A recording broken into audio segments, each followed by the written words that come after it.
오늘 그리고 또 다음 주 초 여기 미국 증시가 더 중요하다고 봐야 될 것 같고요. 숨 쉴 틈까지 주는 상황 쪽에서 이를 어떻게 이용을 하겠느냐라는 쪽에 포인트를 맞춰야 되겠죠. 어느 정도 반등권이 들어왔을 때 다시 한번 강조드리지만 액션을 취해야 됩니다. 성장주 섹터 코스닥 중소형주가 얼마큼 고개를 들어줄 것이냐. 네, 우리 착즙 김민수 대표께서는 어떻게 생각하시는지 들어볼까요? 안녕하세요. 안녕하십니까. 네, 어제 잠은 잘 주무셨나요? 아침부터 졸리 없네요. 네. 요즘 그 나스닥 미국 시장 보시는 분들 이야기 들어보면은 시간 가는 줄 모르겠다고 하도 그 변동성이 심해가지고. 뭐 어제 시장 보면서 거의 뭐 성을 이만큼 쌓다가 또 하여튼간 많은 생각을 하게 만들었던 어제 미국 증시 아니었나 생각이 들고 있고요. 여기서 이제 중요한 거는 앞서서도 많은 얘기를 하셨겠지만 중심을 어떻게 잡아갈까요? 근데 보니까 오늘 유니티는 왜 마이너스 0.8%가 이런 폭등장에 아니, 네. 그 아까도 그 하 대표하고 그 얘기를 했는데 네. 이 성격이 네. 좀 다른 것 같아요. 우리 증시도 그게 좀 따라가지 않을까. 아크, 그러니까 네. 소위 중소형주 중심의 기술주들 맞습니다. 가지고 있는 아크는 마이너스로 끝났거든요. 네. 네. 블랙락은 6%대 급등을 해버렸고. 실적 좋았죠. 예. 네. 그러니까 이게 실적이 뒷받침되는 기술주 중심으로 흘러가는가 보다 미국이. 이번에도 마찬가지입니다. 지금 갖고 계신 종목에서 계좌에 버블기가 좀 있다. 이번에 좀 올라오게 되면 파셔야 될 것 같습니다. 그게 시장에서 용납을 안 하는 분위기네 지금 보니까. 그래서 그런 거는 참고를 하시고 갑자기 유니티 얘기하려고 이런 상황은 아니었었고요. 약 올리고 싶은 거겠지. 아닙니다. 우리 거대한 기업 815 모니터계 임 대표님이 갖고 계신 거대한 기업은? 네. 대표님의 종목인데 계속 추적을 하고 있는 상황이고요. 네. 근데 어제 시장을 보면서 드는 생각은 일단 이게 호재는 아니거든요, 절대. 그렇죠. 네, 호재 아닌데 악재죠. 네, 악재죠. 예, 악재에 밑에서 위로 반응했다. 그리고 지금 패턴 보게 되면은 제가 보기엔 어제보다 이제 단 하루 이틀이 더 중요합니다. 그러니까 오늘 그리고 또 다음 주 초 여기 미국 증시가 더 중요하다고 봐야 될 것 같고요. 근데 보통 이런 패턴 발생하게 되면은 일단 추세 전환합니다. 단기 추세 전환합니다. 근데 그 단기 추세 전환이라면은 심리가 이만큼 가서 나 죽어 했던 쪽에서 약간 이제 고개를 드는 정도죠. 그게 이제 어느 정도까지 파장이 나오느냐라고 봐야 될 것 같고요. 그런 정도. 그러면은 저희가 지금부터 할 거는 숨 쉴 틈까지 주는 상황 쪽에서 이를 어떻게 이용을 하겠느냐라는 쪽에 포인트를 맞춰야 되겠죠. 그러면 거기서 지금 일단 상승이 아니라 반등입니다. 그렇죠. 네, 그 범위를 어느 정도 한계는 있을 반등이겠죠. 그걸 얼만큼 이용하겠느냐. 그러면 또 FOMC 회의가 11월 2일 날이다 보니까 저희는 11월 초에 또 결과가 나오지 않습니까? 그러면 또 시간을 벌었습니다. 그 사이에. 그걸 또 이용해보자. 그러니까 이게 그러면 네. 하루 반등으로 끝날 것이냐 아니면 조금 더 반등이 이어질 것이냐에 대한 그 후자 쪽으로 보신다로 이해하면 될까요? 하루짜리는 아닌 것 같고요. 네, 그러니까 어제 미국 시장 나스닥 기준으로 보게 되면 폭이 6%거든요, 거의. 그러니까 아래 3%까지 빠지다가 네. 3% 상승했으니까. 네. 근데 이런 거는 근데 저는 오늘 시장 보면서 가장 많이 한 게 이게 진짜 저점이냐 아니겠느냐는 부분들. 그걸 고민을 했는데 그건 아닌 것 같아요. 이게 저점은 확실히 여기가 저점이다라고 보기는 좀 힘든데 그래도 지금은 기술적 반등의 기술적 반등이 저점에서 움직이게 되면 세게 움직이지 않습니까? 그런 패턴들이 이어지는 분위기. 그러면 저희가 해야 될 일은 첫째는 요거를 얼마큼 누릴 것이냐라는 부분들을 활용할 것이냐. 그러니까 저 위에서 물려서서 어떻게 하실 수 없는 분들 빼고는 그래도 좀 이거를 이용하겠다라고 생각하시는 분들은 그거 한번 보시는 게 첫 번째고요. 두 번째는 이거를 너무 주식만 갖고 있는데 막 힘들어가지고 하셨던 분들은 또 이번에 어느 정도 반등권이 들어왔을 때 다시 한번 강조드리지만 액션을 취해야 됩니다. 현금 비중을 좀 늘려놓자. 네, 이게 자꾸 이런 얘기 드려서 죄송하지만 이게 현금이 있어야 됩니다. 좀 안타까워서 그래요. 네, 그래야 그 다음에 또 시장이 출렁이 나왔을 때 대응을 할 수가 있는데 그러면 그래 이번에 뭐 마이너스 한 40% 갔다가 30%대로 돌아온다고 하더라도 일정 부분의 현금이 있어야 다음에 시장을 이런 움직임이 나올 때 대응이 가능하다라는 쪽도 염두를 하시면서 보셨으면 좋겠고요. 그래서 뭐 지금 앞서서도 미국 시장이 너무 많이 했기 때문에 제가 또 하면은 이상할 것 같아서 하지만 이제 중요한 거는 앞서 FOMC 회의에서는 공격적으로 나올 겁니다. 또 그렇죠. 변할 건 없을 것 같고요. 근데 그러니까 이게 만약에 또 며칠 이어지면은 네. 또 아마 매파적 발언이 나와서 또 시장을 억누르려고 할 것 같아요. 그때 이제 블랙아웃 기간 전까지 계속 또 그런 얘기 쏟아질 겁니다. 그리고 또 실적도 영향을 받겠죠. 그 영향, 그러니까 이번에 보니까 팩트셋 기준으로 S&P 500 기업들 한 2.6% 정도 실적 감소하는 걸로 나오는 것 같습니다. 그러니까 과거에는 이 정도밖에 성장 안 할 거야라고 했는데 이만큼 성장해서 주가가 끌어올렸다고 하게 되면 지금 이제 눈높이가 확 낮아졌거든요. 그거를 얼만큼 그러니까 다음 주부터는 또 기업들 실적들 쫙 발표되지 않습니까? 여기에 따라서 출렁임이 나올 텐데, 그러니까 이런 거를 극복하고 그래도 이제 금리 변수나 매크로 변수는 이제 또 11월 초까지 이렇게 쭉 넘어가겠지만 이제는 또 개별 기업들 움직임 따라서 엄청 출렁이는 게 나오겠죠. 근데 이게 기업들인데 시장의 변화는 그래도 약간 안고 그거 모르는 거 아니잖아. 주가 이만큼 빠졌잖아. 라고 하는 게 지금 반영돼서 움직인다는 거. 그러면 일단 여지는 추가적으로 좀 반등할 여지는 더 보자. 이렇게 봐야 될 것 같습니다. 이런 그 시각에 대해서는 어떻게 보세요? 네. 그러니까 우리 지난번에도 얘기했듯이 네. 요즘 이 미국 증시를 보면은 밑에서 바닥에서 이 변동성이 어마어마하잖아요. 일중 변동성도 네, 그렇고 네.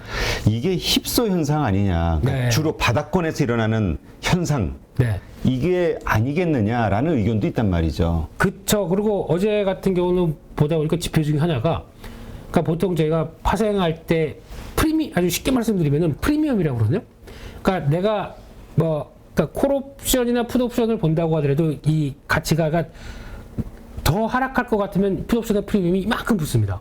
근데 이게 어디로 갈지 모르겠다라고 되면 콜옵션이나 풋옵션의 그 레이시오가, 그러니까 이게 가치가 거의 비슷하게 움직이거나 아니면 약간 어디로 갈지 모르겠는데 그러다 보니까 둘 다 베팅하는 거죠. 뭐 이런 쪽으로 나오는데 최근에 풋옵션 프리미엄은 콜은 없었고요. 아예 가치 자체가 없었고 이만큼, 그러니까 과거 역사적으로 가장 최고치까지 프리미엄을 받고 움직였더라고요. 이런 때는 항상 쏠림 나옵니다. 근데 그게 어제 나왔던 부분이라고 생각하게 되면 그러니까 시장은 다 그러니까 한쪽으로 너무 딥하게 들어갔다가 그게 이제 회복되는 과정들이라고 여기서도 좀 봐야 되겠죠. 네, 네. 알겠습니다. 네. 하여튼 저는 그런 생각이 들어요. 이런 변동성 클 때 네. 그 어떤 뉴스들에 의해서 일희일비하는 게 나중에 수익률에도 좀 더 도움이 될까? 아니면은 네. 그냥 우리 가장 무식한 방식이 있잖아요. 그냥 눈 닫고 귀 닫고 꿋꿋하게 버티는 게 어떤 결과를 가져올까? 그러니까 결국에는 한 2,600선에서 물렸다. 뭐 2,700선에서 물렸다라고 하더라도 지금 한 마이너스 30%다. 이거 회복할 때까지 아무 액션도 안 취하고 그냥 시장 보면서, 그러니까 그 과정에서 저희가 열심히 또 찾다 보니까 되게 똑똑해지죠. 네, 아는 건 많은데 계좌는 별로 도움이 안 되는 현상, 이게 나올 수도 있습니다. 우리가 보통 시장의 노이즈 이런 얘기 하잖아요. 네. 그 노이즈 우리가 그냥 말은 쉽게 그렇게 얘기하는데 그 노이즈의 정체에 대해서 생각해 보면은 네. 결국은 지난 역사, 증시 역사를 봤을 때 이러한 현상들, 네. 그냥 세상이 망할 것 같고 세상이 무너질 것 같은 이 현상들이 그냥 노이즈 아닐까? 이런 생각이 가끔 들 때도 있어요. 지나고 나야 노이즈죠. 그러죠. 지금은 그때는 엄청나게 힘들지만. 네. 뭐 며칠 전만 하더라도 핵전쟁 날 줄 알았어요. 그렇죠. 네, 그리고 뭐 조만간 영국은 또 브렉시트 이후에 두 번째로 망하고 뭐 이런 이제 심리가 완전히 또 그쪽으로 막하게 되면 한쪽으로 쏠리는 거죠. 근데 이게 다 지나야 아유 그땐 그랬지 이렇게 나올 수 있는데 지금 당장은 또 아직 투자 심리가 제대로 갖춰지지 않은 상황 쪽에서 열심히 또 무슨 요즘 보면은 제가 이제 뭐 미국 뭐 연준의 얘기나 뭐 이런 얘기를 잘 안 하는 게 다 알고 계세요. 지금 이 정보의 이 뭐라죠? 이 공개 네. 이게 너무나 좋아가지고. 그러니까 마지막 방점을 찍은 게 텔레그램의 확대 같습니다. 제가 보기엔 이걸 통해서 이제 각종 증권사들도 텔레그램 운영하면서 거기서 나오는 정보나 이런 것들을 받다 보니까 저희가 또 약세장 나오게 되면 할 일이 없어요, 별로. 그러면 그런 거 하나하나 다 읽어보다 보니까 더 잘하세요. 저보다 수치이다 보면은 더 잘하시더라고요. 근데 지금은 이 시장 분위기를 어떻게, 그러니까 내 나름대로 해석하고, 그러니까 시장 보면은 그럼 이런 여러 가지 정보가 다 주어지다 보니까 객관식인 줄 주식시장에 접근하는 투자가 객관식이 아닙니다. 주관식이에요. 그러니까 나만의 포트폴리오는 내가 있고 나만의 매매 방식이 나 혼자 꾸려가고 어차피 결과는 뭐 손해를 보든 큰 이익을 하든 다 내가 꾸려가는데 이거를 다 일률 평준화시킬 필요가 전혀 없거든요. 그러면 내가 이런 상황 쪽에서 이런 쪽에 매매 대응이 맞다. 그게 맞는 방법입니다. 나는 그냥 시장 모르겠고 하루 종일 어제 같은 경우도 신라젠 단타 치고 뭐 코롱 단타 치고 이래가지고 어제 담은 10만 원을 벌었다. 그래서 나는 이 방식이 맞다. 그러면 그게 맞는 방식입니다. 근데 앞서 말씀하신 것처럼 그냥 물린 거 모르겠어. 근데 돈 있으면 계속 사겠어. 그래서 또 밀릴 때마다 계속 샀다가 결국에는 단가가 좀 낮아지다 보니까 내 가격대 올라오게 되면 수익이 나는 거. 야, 이렇게도 성공하는구나. 다 방식이 따로 있습니다. 그렇죠. 하나만 있는 거죠. 서울에서 부산 가는 길은 여러 가지니까. 근데 이제 자기가 지금 처한 환경이나 능력이나 성향이 어떤 그렇죠. 거냐에 따라 달려 있는 거겠죠. 그렇습니다. 그래서 결론은 딱 하나밖에 없죠. 투자하는 거는 손에 덜 보고 결국에는 목표까지 가서 수익 내는 거 하나의 방법인데 그 과정 쪽에서 내 주관식 답안지는 어떻게 되나 이거 찾는 게 제일 중요하지 않을까요? 그러니까 나를 먼저 분석하자. 네, 나를 돌아봐. 나를 돌아봐. 싫어. 네. 자, 예. 지금 피곤한 아침인데 너무 훅 들어오셨습니다. 예. 자, 오늘 그런 가운데서 어떻게 우리가 투자의 아이디어를 가질 수 있을지 한번 분석해 주시죠. 네, 일단 투자 아이디어 이거는 뭐 그냥 어제 나왔던 부분이기 때문에 너무 대충 말씀드리는데 그 중에 하나 오늘 이제 체크해야 될 게 그거 같습니다. 오늘 시장의 변화가 이제 반도체 쪽이겠죠. 네. 반도체주가 지금까지 견조했기 때문에 그게 여전히 유지가 되는지 혹시나 또 약간 이거 말고 그동안 많이 빠진 거 그러면 또 시장의 수급이 확 쏠릴 수가 있거든요. 그러니까 반도체주의 동향과 거기다가 이번에 많이 빠진 쪽 있죠. 성장주 관련된 쪽. 그러니까 아마 네카오부터 또 많이 빠진 이런 섹터들이 좀 저점에서 고개를 들어주는지에 대한 강도들. 이게 뭐 앞서 카카오 게임즈가 하나의 중요한 트리거를 만들었다라고. 이게 트리거가 아니라 당연히 그래야 되는 거 아니에요? 당연히 그래야 되고 또 잘 보니까 상장 그러니까 철회를 한 겁니다. 상장을 하겠다는. 근데 회사 입장은 지금이 안 좋아서 그렇지. 철회지만 언제든지 할 수 있다. 네. 완전 철회가 아니군요. 완전 지금 철회가 시기가 안 좋아서 그렇습니다. 제대로 평가 못 받을 것 같으니까 나중에 할게. 딱 그거죠. 이거는 잠재적인 또 그런 상황들이죠. 근데 지금 하도 위축이 심했기 때문에 거기서 나오는 정도면은 그렇지 않나. 그래서 오늘 바라봐야 될 시각은 일단 많이 그동안 낙폭 컸던 이 성장주 섹터 코스닥 중소형주가 얼마큼 고개를 들어줄 것이냐 라는 부분들과 반도체에 대한 관계 그리고 또 그 사이에 약간 또 뭔가 갈 듯 말 듯 하면서 좀 기다리고 있었던 2차전지 소재 쪽이죠. 이런 거 삼각편대로 딱 보시고 그리고 어제 미국 시장에서 가장 많이 오른 섹터는 누가 뭐래도 에너지입니다. 네. 이거에 대한 관심은 떨어지지가 않아요. 또 미국도 지금 보니까 그 은행주, 네. 그 금융주하고 그 다음에 그 에너지주, 네. 그 다음에 반도체주의 급등이라고 이렇게 딱 요약을 하더라고. 1, 2, 3이죠. 네, 근데 저희가 이번에도 보니까 에너지 단에 있는 중소형이나 이쪽들은 피팅 밸브는 버텨요. 근데 나머지 신재생들은 또 이거 태조 이방원이었지. 그러면 우르르 밀리더라고요. 한 이틀 동안에. 3일 동안에 밀린 거죠. 그렇죠. 네, 그런 거 봤었을 때는 너무 쏠림이 심했다라는 생각도 들고 있습니다. 그래서 이게 근데 보통 보면은 에너지 관련된 이 종목들도 이게 이번에 실적 변화 그리고 또 대표적으로 한화솔루션 같은 경우도 며칠 말씀드렸던 게 뭐 한화 쪽이 요즘 또 어지러운 게 지배구조 개편 관련된 얘기들이 이슈가 많지 않습니까? 네. 대우조선 인수하다 보니까 조금 복잡한 내용들은 있는데 그래도 화학 쪽 선방하는데 플러스 알파로 태양광들이 뭔가를 끌어준다라고 하는 이런 변화를 보게 되면 실적의 개선 기대감이 높겠죠. 그러니까 이런 시기 때 실적 개선되고 성장한다라는 모멘텀을 갖고 있는 쪽들은 에너지 쪽은 계속 봐야 됩니다. 그것도 체크해야 되는 것 같고, 그러니까 결론은 그동안 많이 하락했던 중소형주가 좀 자리를 잡아주느냐 이런 것들 보면서 일단은 보시고요. 네. 그래서 오늘 또 그래서 어제 강했던 쪽 보니까 비철금속 쪽입니다. 네. 그러니까 니켈 요즘 계속 얘기 나오죠. 뭐 정부에도 비축량이 22%밖에 없다. 그러면서 니켈 찾아서 한말립니다 요즘에. 그러니까 요새 포스코홀딩스가 니켈에 대한 모멘텀 때문에 이제까지 쭉 네. 오른 거 아니냐. 그렇죠. 뭐 이렇게 보시는 분들이 많아요. 그거 또 그렇고 뭐 포스코 엠텍이라는 작은 회사도 이제 그렇죠. 솔직히 같은 포스코긴 한데 그 위상이 그러니까 솔직히 너 어디 다녀 포스코 다녀 그랬는데 계열사가 어디야 포스코 엠텍이야 그러면 뭐 이런 정도죠. 그러니까 그렇죠. 이 위상이. 근데 그런 쪽에서 좀 부각은 봤는데 아직 잘 모르겠습니다. 니켈 관련된 쪽에서 포스코홀딩스가 하는 역할은 상당히 앞으로 커질 겁니다. 근데 주가는 이걸 보다 보니까 느끼는 거는 일단 지금 포스코홀딩스가 닥친 지금 현상은 당장 이번 분기부터 실적은 타격을 받을 겁니다.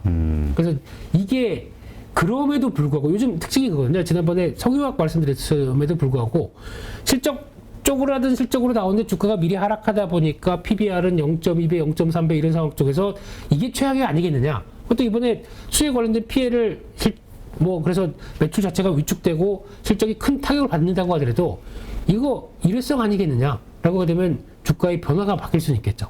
하지만 근본적으로 그렇다고 해서 추세로 강화되기에는 시간은 또 걸릴 거고요.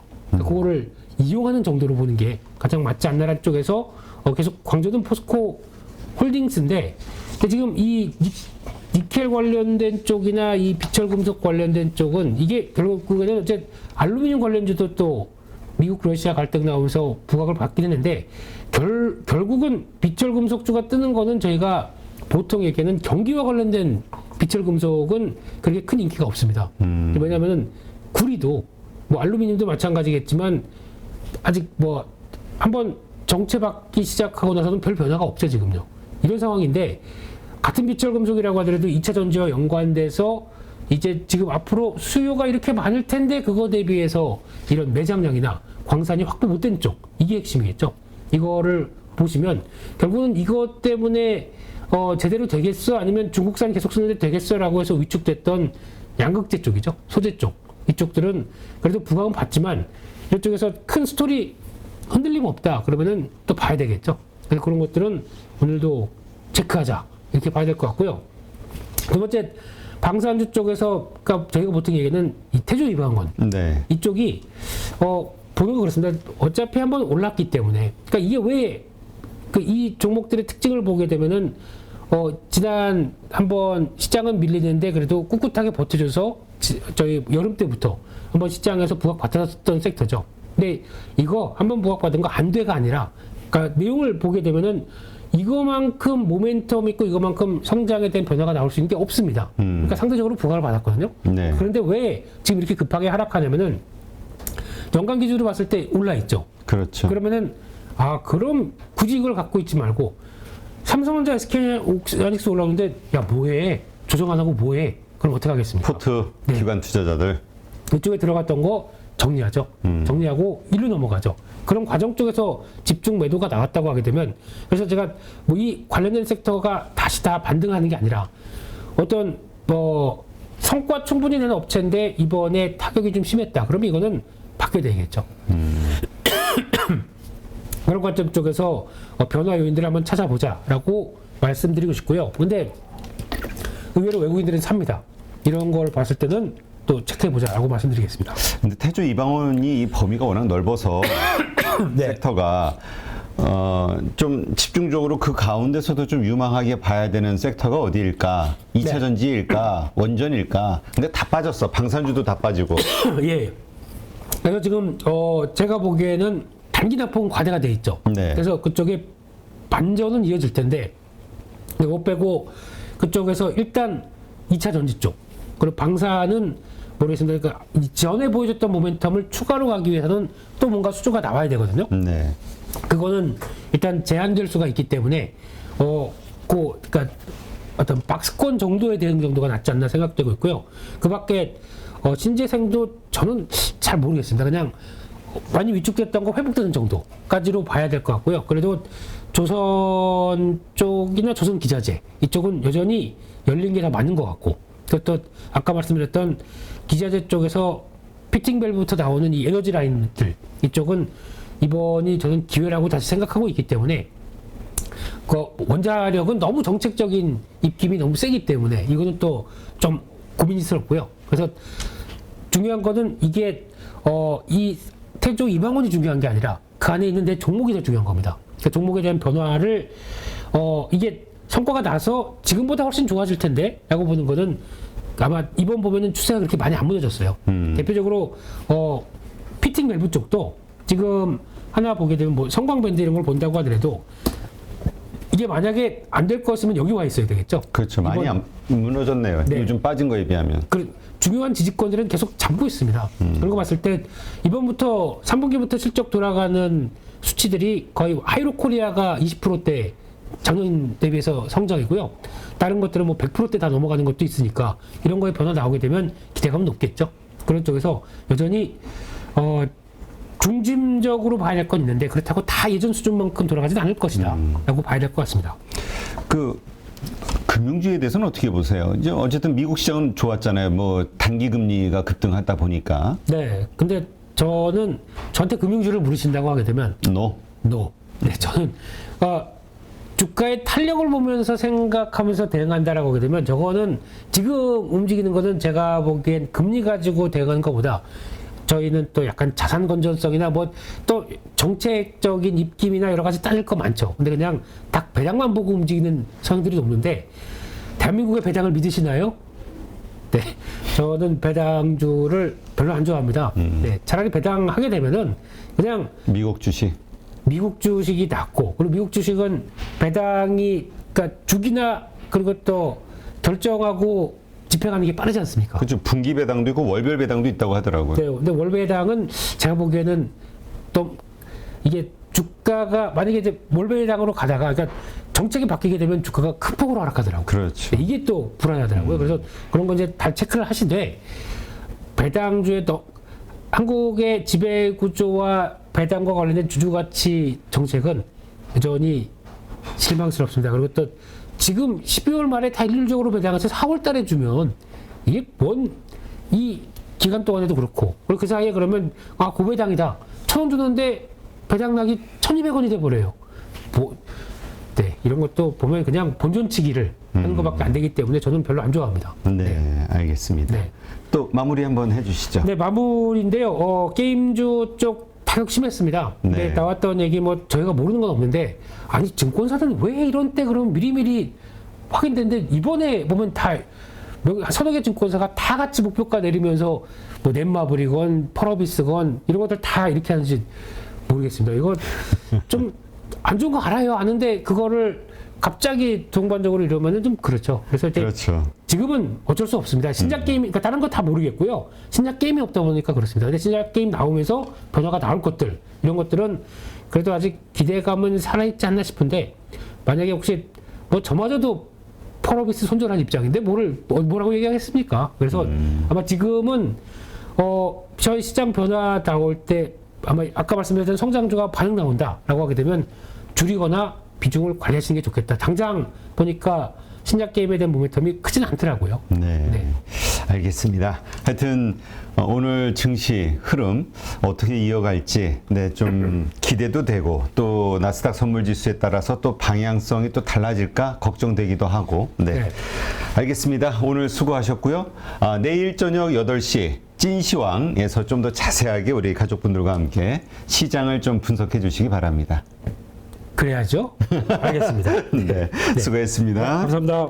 누구나 1시간 안에 200개 종목에서 좋은 종목을 고를 수 있는 그런 능력을 배양할 수 있도록 제가 도와드리려고 그렇게 하고 있습니다.